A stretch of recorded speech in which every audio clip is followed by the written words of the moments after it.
Joseph de la Peña, taga Kilo, Ibaan, Batangas.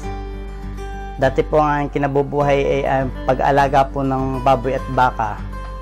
Tapos natuto pong manahe ang aking asawa nung makalipas ang pagbababoy na pagbabaka. Nakatuto po siyang manahe hanggang sa natuklasan po namin ang pagkuha ho ng tahian at kami po ay nagpatahi na po ng amin.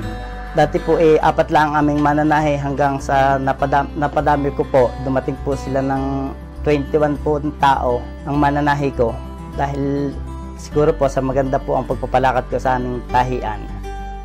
Dati po hindi pa po ako maalam patahi. Ako po sa mga ate ko po ang sumuporta sa akin sa pondo ng patahian hanggang sa natuto po akong magpatakbo nito.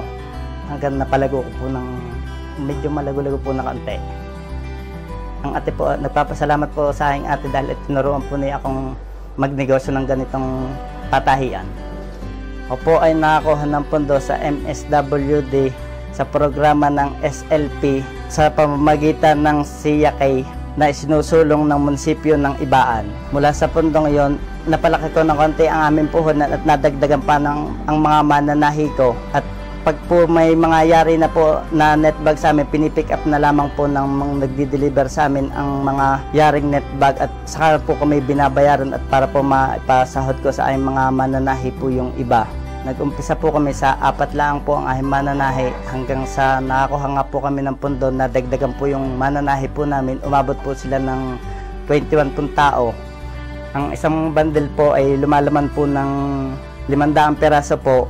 Tapos yung pong 21 kong mananahi ay nakakayari po sila sa loob ng 1 linggo ng 4 na pong bandel. Papasalamat po ako sa lokal na pamahalaan at kay Mayor Torreja at unti-unti po lumalago ang aming patahian at saka sa tulong po ng aking mga mananahi ay ako po nagpapasalamat.